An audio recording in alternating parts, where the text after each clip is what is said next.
Welcome to Scorched Earth and a general reading for the sign of Virgo, Sun, Moon or Ascendant for the month of November 2025. I hope you are well. I have not been. Apologies for the delay in getting these readings to you, but I have been really quite ill and I thought I was coming out of it and I was not. So there we are. Anyway, I'm using the Time Tarot for you today. It's an absolutely beautiful deck.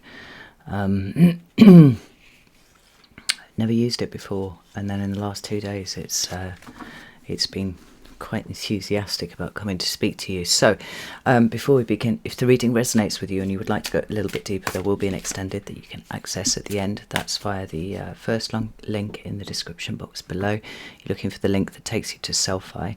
Alternatively, you can come join my private community, which is the Order of the Phoenix, over on the Circle platform. There you can get access to all of the extended content for no extra cost, which also includes weekly energy readings that I do for the collective, and they last anywhere from 40 to 60 minutes long, so you know they're quite in-depth. You can hang out with an extraordinary group of people, and if you join at the higher tier then you can come participate in the live classes that we run over there. So if that sounds like it might be of interest to you, you know what to do with that link, right? Excuse me, Virgo, let's see what's going on with you. 3 cards for Virgo, please. Thank you. There's the first one. We've got the Lovers in your recent past. What about current energy for Virgo, please?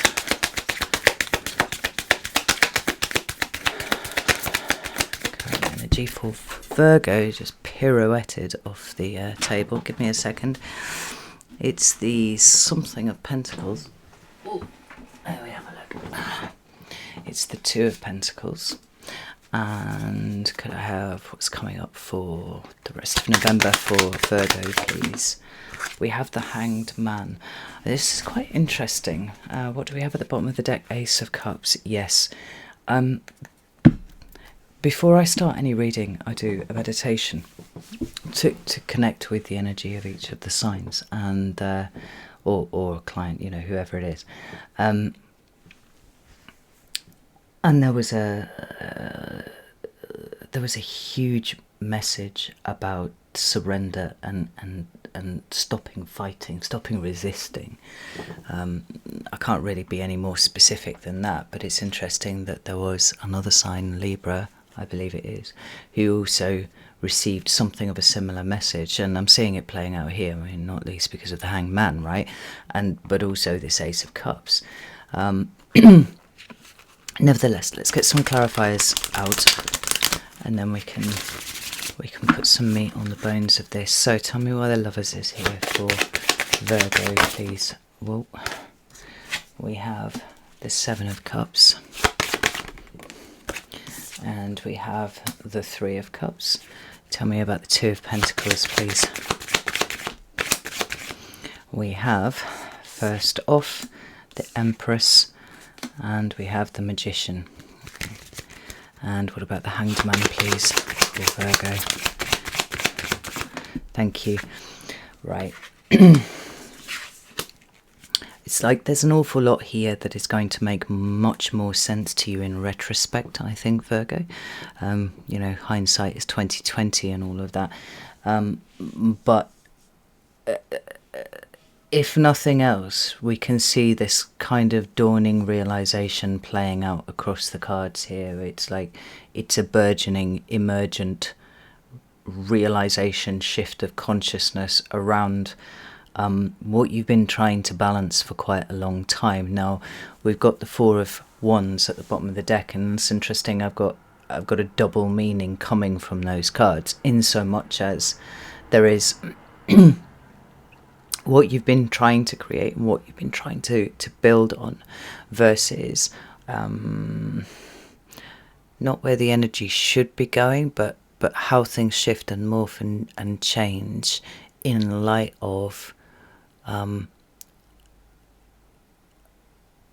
the way that you yourself are changing too. Let me just shut this window a second. Because despite the fact that only about three cars a day come through my village for some reason, in the last hour it's been really, really busy. So Let's start over here with the Lovers card. The Lovers cards are really, it's a really positive portent. It does speak about choice, but it speaks about choice from the perspective of the exercise of free will, right? And it is in that voluntary act of free will that we can both choose things but also take responsibility for things. I mean, there's a history to this card, I won't go into it now, but where there is union and harmony and a certain stability that one likes to see in life or between people or whatever it may be, sometimes we are not aware of the extent to which we can choose to choose that. It feels quite often that life is happening at us rather than something that we're a conscious participant in. And I think this conscious message that keeps coming through again and again and again is about the extent to which you allow yourself to align with the universe in a state of conscious co-creation, right? You're not doing it by yourself, Virgo, although I feel very strongly that you have felt you have been doing it by yourself for whatever reason, and potentially doing it for the benefit of others too, because, you know, there's more than just you here on this card, but the weight, the burden, it seems to be sitting on your shoulders, at least as far as you see this. And whilst in, you know, the microscopic moment that may be true, there's a bigger picture here that says, like, the universe is generative and it wants to work with you. Like, will you allow it to do so? And this state of resistance that I'm feeling has been part of the story for you is not uncommon when we have the South Node running through our sign, right? Because South Node's quite a potent energy of sifting and sorting what is valuable about the lessons that we've learned and what is it time to let fall away. And I think it's the letting fall away that you've been having trouble with, Virgo, a lot. I'll pick up another deck here. Let's see which one it is. Yeah, it is this one. Okay, so the reason why this is good, though, is because it does feel like there's something filtering down here to the consciousness, to your emotional state, maybe even to your nervous system, which is this kind of dawning realization that it's not about you taking on everything. It is a collaborative process, whether with other people in this, you know, material vibration, this material density, or whether it's about working with the universe. Now, I think it's probably safe to say that for quite a while, this Seven of Cups has been in the upright for you. This is a card of distortion, illusion. It's a not really quite understanding how we feel about something or why we feel the way that we do. For you, that may be particularly significant in the area of relationships, because we've got the Three of Cups there. And although the Three of Cups is in the upright, it actually feels like what you've been really wrestling with is a feeling of being unsupported.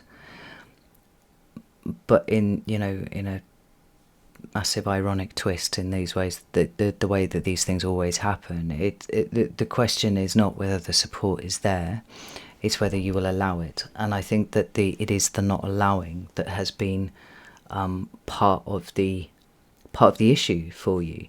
Because if this in the upright speaks speaks to confusion and delusion and not knowing what we think and not knowing what we feel and just effectively kind of sitting in a soup of our own emotions, particularly as it comes to what we would hope would be everybody pulling their weight in a way that we recognise as such.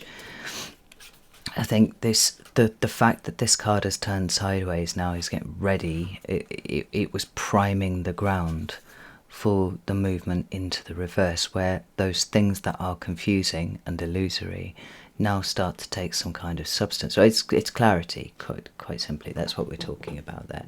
Tell me about these cards. I need to know about these cards. Thank you.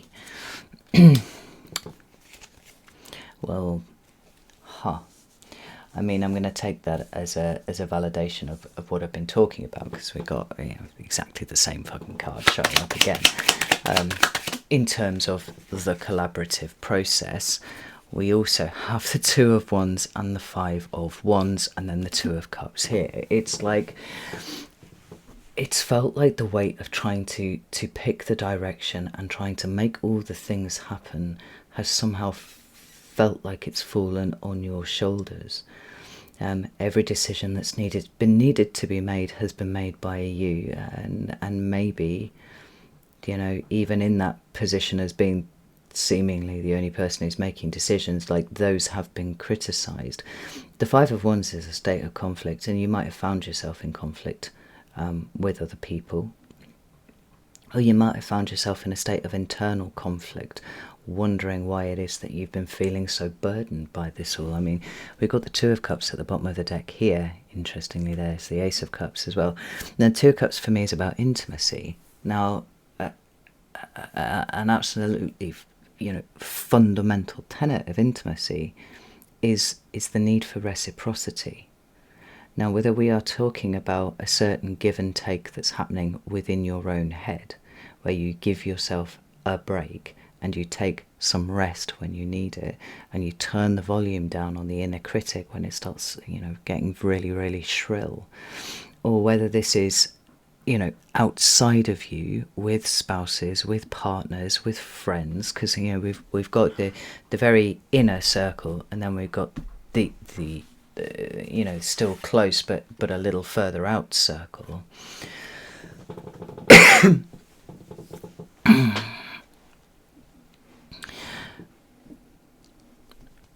There are all sorts of ways in which you would recognise reciprocity, and I wonder if part of what you're starting to see, where the veil is lifting and where clarity is coming in, is that it's not that these people haven't been showing up for you, it's that they've been showing up in a way that you didn't recognise because it didn't fit into a predefined format that in your head you have attached a label of support to.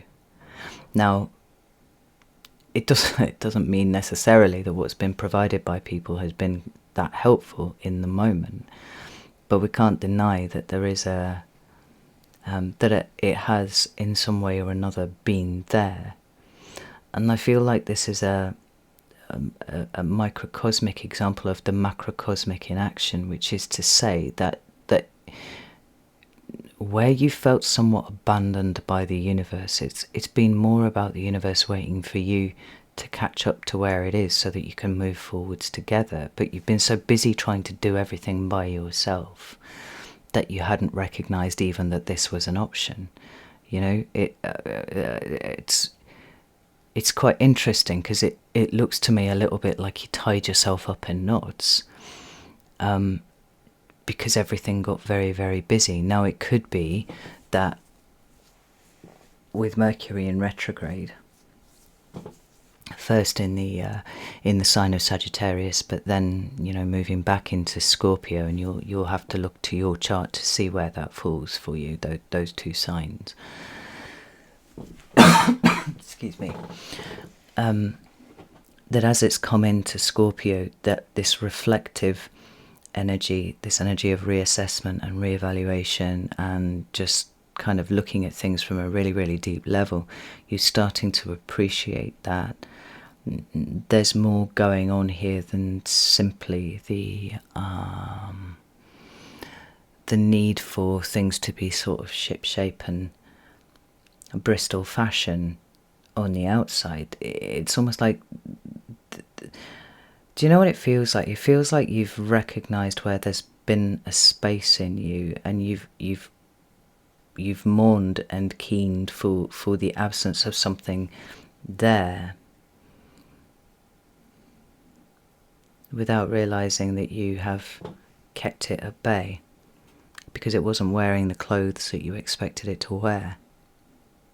This is really, really interesting.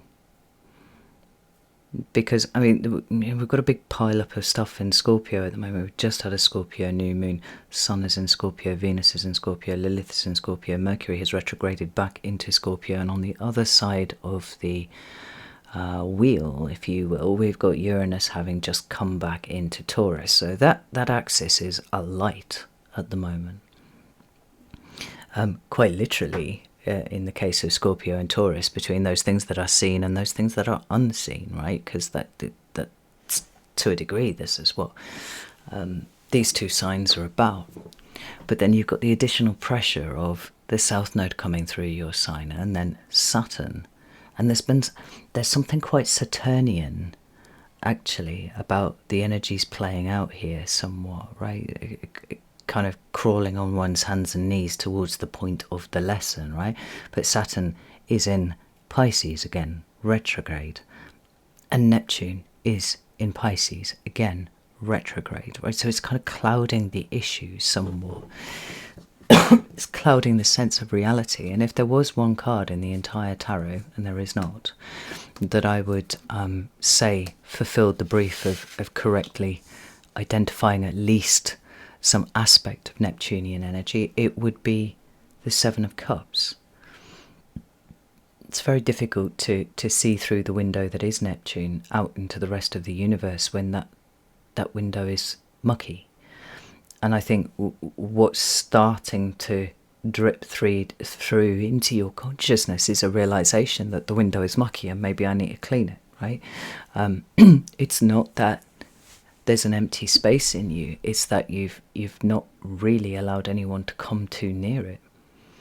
Right? And maybe it is because part of your love language is about how things are done, right? And doing things to a high standard, being impeccable with your word, looking after the details of things, right? But on the other side of the zodiacal wheel is a sign that doesn't care about the detail, that wants to support, that wants to be there, that wants to be intimate, that wants to quite literally mesh, because that's what Pisces energy does, right? And you've been like, nope. This is what I mean, though. I feel like there's something really deep that's shifting in you here. I mean, whether or not this amounts to the level of self-sabotage, I would not like to say. I don't think it quite does, but it definitely has the hallmark of recognizing that that there are a myriad of ways in which people can show up, and all of those ways can be helpful. What you don't need, or maybe you feel like you do need, is to clone yourself and have, 50 different iterations of you taking care of the details of things. So what we need is expansion and broadening. What we need is integration of all of the elements that are available. And there's something about this that feels like it doesn't have the quality of a tower to it, because it's not sudden and it's not shocking, it's slow and it's considered, and that's why I said it's burgeoning, it's emergent, it's not fully realised yet, it's not totally basking in sunlight so that we can see it for what it is. It's still somewhat occluded, but it's enough for you to even start thinking about situations differently now. It's like you've been so busy all year, Virgo.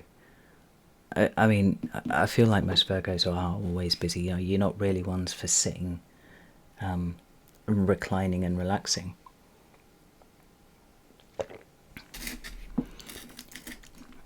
And I think that there's been a huge drive that comes through duty to do the things that you've done this year. And I think although you may have circled the drain on burnout a little bit, you've kind of hauled yourself back. And I think it's from fucking force of will. But it's like in that moment you've lost sight of the things that replenish, and you've lost sight of the potential for collaboration. I think to achieve things that are truly magic, and I use that word advisedly because we do have this magician down here, right? And there's something really powerful in that. We need to recognise just like I said there before, that what we don't need is 50 versions or 50 identical clones of us. What we need is people with complementary skill sets. And here's that it's stuff that clicks with. It's not stuff that replicates what you can already do. But in order for you to recognize it as something that is complementary, you have to understand that it is by definition different to what you can do. Otherwise, it'd just be about, depopulating the world of every other sign other than Virgo, and then just, getting shit done. But there's so much more to life than just getting shit done. So when we come into your current energy, we've got the Two of Pentacles. It's a Capricorn card, this one, and it's the one that, generally speaking, I associate with the energy of coping. It's not thriving. It's a little bit more than surviving. But maybe it's sitting somewhere in between, right? The thing that I do like about the Two of Pentacles is that there is, whether it's easy or uneasy, there's at least some semblance of balance going on here.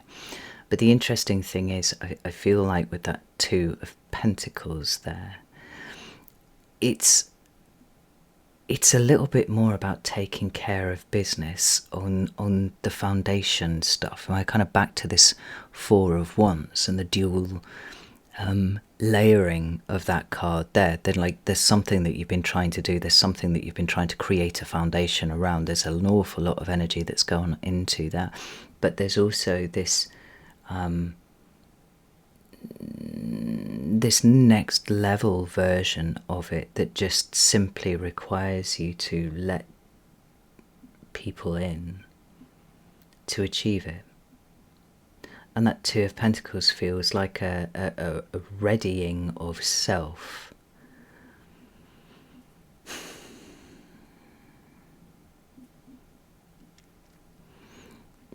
To see the world in a way that is different than simply, am I coping or am I not coping?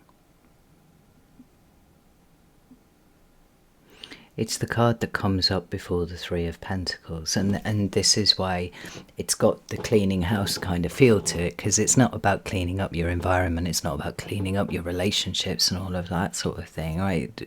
Two energy quite often denotes the internal processing that's going on. Like, we're making space, we're clearing the way for a collaborative process to move in, for you to accept the help of others, for you to accept complementary skill sets, right?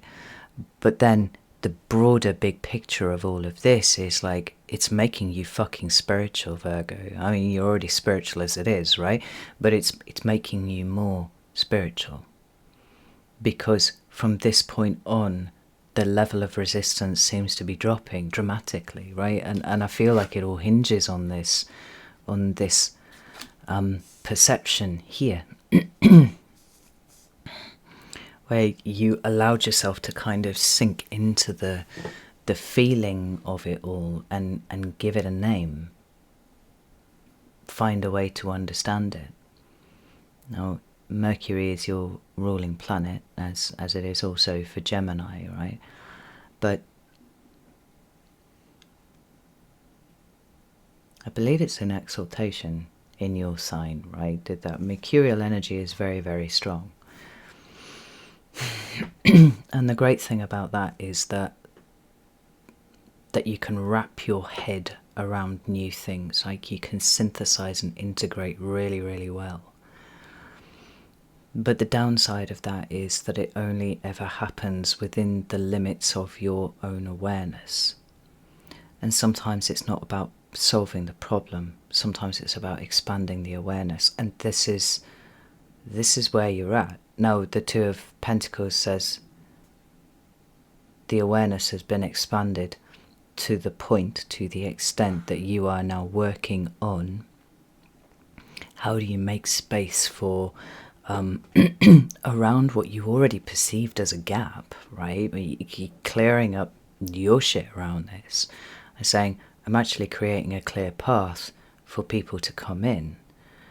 Not that there haven't been people, but because I haven't let them, because there was all sorts of shit that they'd trip over before they got there. if I can move all of this out of the way, then something beautiful can start from here.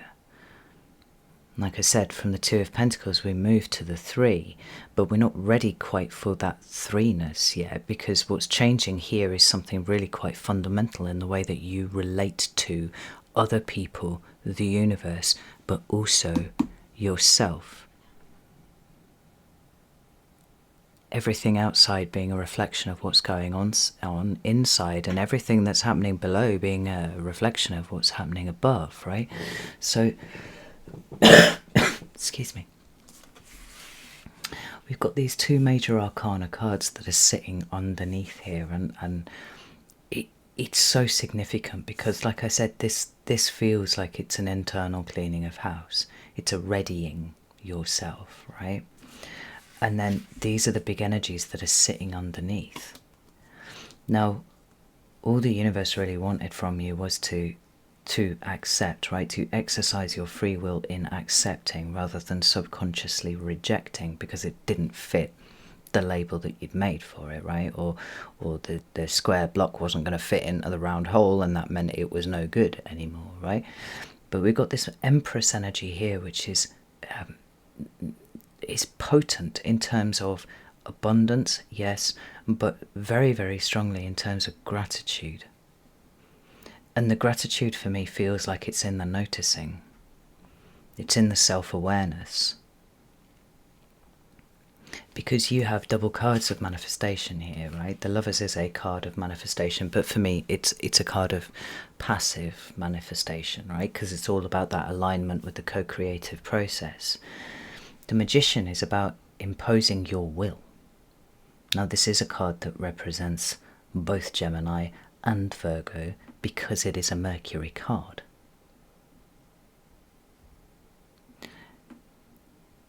The retrograde energy, the rewind, almost pressing rewind on what just happened over the last few months, and seeing not exactly what it was that went wrong, but attuning yourself to what went right, and also seeing the positivity in what you see now that you could not see before, even though it does represent some sort of almost like a missed step by you. I mean, like, precision is important for you, Virgo. Accuracy is important for you. Integrity is important for you. And I do think that there is a desire to align with truth too. Yeah, I did a weekly energy reading. I think it was last week, and somebody commented on it, and I fucking loved that comment. That they'd read a Substack article about this time frame that we're in right now, that had been titled "A Funeral for Your Bullshit." Well, that's genius. That is exactly what it is. And I loved the fact that somebody brought it up. I kind of kicked myself that I hadn't thought about that as a pithy phrase to use for this period. But, like, there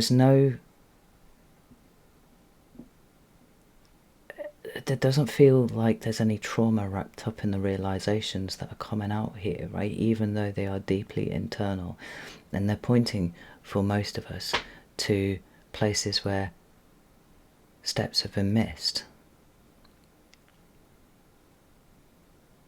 And in your case, it doesn't feel like curiosity like it did for somebody else. I can't remember who that was, but more like, oh, well, fucking hell, right, that's the answer, right? It's not overly emotional, even though it's about things of an emotional nature, and it's speaking to where you've been feeling the lack, or maybe even feeling a state of abandonment.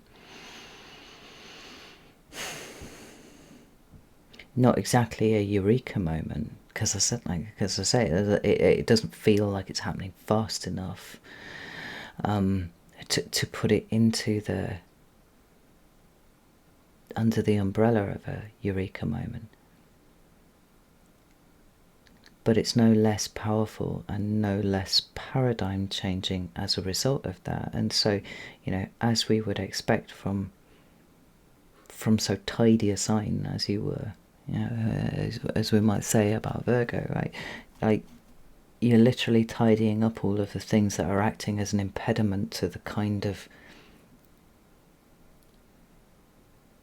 deeply spiritual existence you want to live.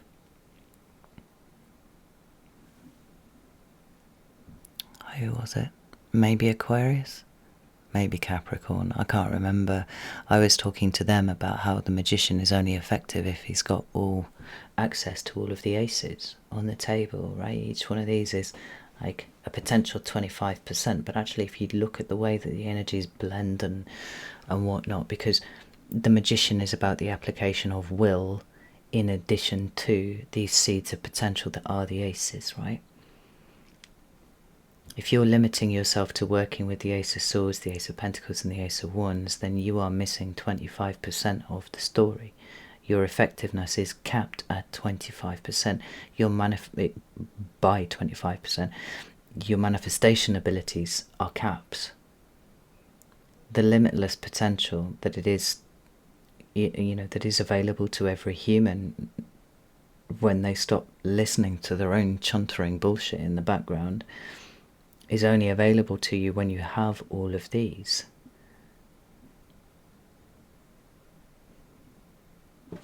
And we could spend some time talking about whether you feel worthy of emotional investment by other people, or whether this is kind of tapping into one of those limiting beliefs around, well, actually I don't deserve it, I must work hard, I must be perfect, otherwise I'm not worthy of that level of investment. And it all comes down to a rejection fundamentally of self, which is taught. You didn't come into the world like that. The profound shift that's happening here is the discovery of the Ace of Cups.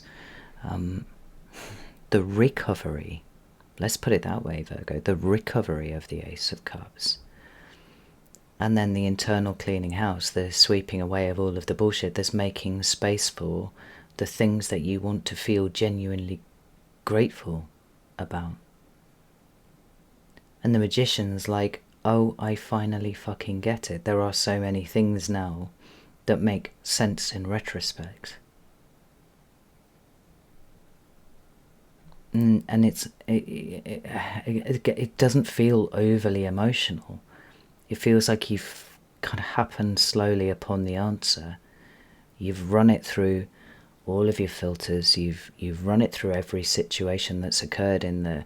I don't know why the 6 month periods is flagging up as specifically important for you, Virgo. Because the whole of 2025 has been like, a rampant shit show. But it's this last 6 months. It's been a lot. And I have to say that, whatever you've been missing during that time, it wouldn't have actually made it any easier. Because that's not the point that I'm making here. But it would have allowed you to replenish yourself more readily. And it might have allowed you to share the load a little bit. That's what this is saying to me here. So everything begins to change under the light of the realization of these energies, right? So what we've got for the rest of November then is the Hanged Man. It's that Pisces energy. It's almost like the crystallization of the Pisces energy that's been swimming around here, kind of looking for an in and not being able to find it. The Hanged Man is a state of surrender. Right? It's allowing ourselves to be put into a position that is so uncomfortable, and generally that's because it's alien to us, to see things from a different perspective. Now, the retrograde energy, and Mercury is not the only planet in retrograde, right? It's important for you because it's your ruling planet, but we've got Saturn. Oh, I said this already, right? Saturn, Uranus, Neptune. Is there another one? Jupiter. Jupiter's in retrograde as well, right?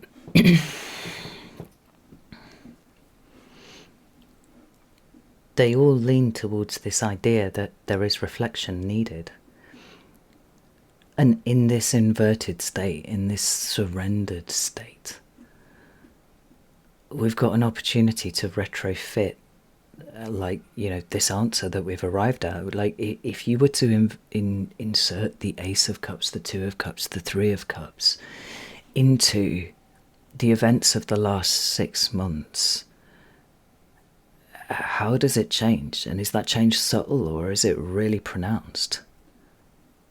And the questions then follow, like, why did you not see it? Why did you exclude it? How did you get so trapped in the cycle of doing that you forgot to give yourself time to perceive the other things that were going on, right? The Five of Swords is an interesting card because it can speak to conflict. It absolutely can speak to conflict. But for me, it is more about wonky cognitive processes. I mean, I've got friends who interpret this as funerals. That's what it means to them, right? But for me, it's about recognizing where our cognitive processes have been leading us astray, right? They've been stopping us from seeing what we should have seen. It's quite simply instability in the mind, right?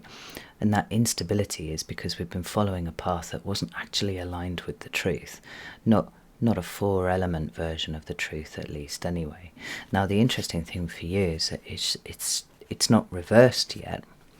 We haven't fully stabilized all of that, but there does seem to be a moment here where, just as we had over here with the Seven of Cups and the distortion and all that kind of thing, a kind of, oh, there is a clarity beginning to emerge. It's slow, but it's happening. The same too is happening with your mind. Now, you've got to remember that you're unpicking, a very long time of conditioning. Like, this is not something that's going to happen overnight. And if it did happen overnight, you'd probably fall over with ontological shock or something, right? It's a slow process because it was a slow process to get you to where you are right now, right? Before the realization. But because hindsight is 20/20, and because you can retrofit now, all of this cups energy in and go, oh, well, I didn't see it at the time, but I see it now. And let that percolate, right? Let it do what it needs to do, because in this kind of work, and particularly this kind of thing that you're doing here right now, this is the closest thing that we've got to time travel available to us at this point. And when you change your narrative around the past, you change your present. You can't help but do it, right? You shift from oppressed victim to something else, and something that's a bit more empowered than that. You're not someone who was put upon and expected to do all of the things. It's just that you were very, very limited in your field of vision, and you couldn't see the other stuff, right? And it's like everything's slowly beginning to open up. And when things open up to such an extent that you're kind of looking around at the situation that you have now and seeing it differently, because the narrative has shifted. And this Knight of Wands would be very much about allowing this to happen. I mean, the Knight of Wands could be an indication that, you've got to wait for the Mercury retrograde to fully do its thing, station direct, and then start moving forwards, as it will do, come back through Scorpio, and then re-enter Sagittarius, before you've worked out how to change what you do in light of that, and maybe change how you think these 4 wands should be created from this point. But it's like the change is coming because everything changed inside first. And I really, really like what this means, because it's adding layers. It's almost it's a very neat, very elegant solution to that feeling of emptiness in here. It's not easy. Like I said, you're unpicking a lot of conditioning, and there's a lot that needs to change about, you know, even the kind of information that you are primed to recognize in the moment. Because that energy that you don't recognize in the moment is being rejected before it ever reaches your conscious mind. That's going to take time, and it's going to take a little bit of practice for you to be able to take in all of that information. But when you do, everything looks very, very different indeed.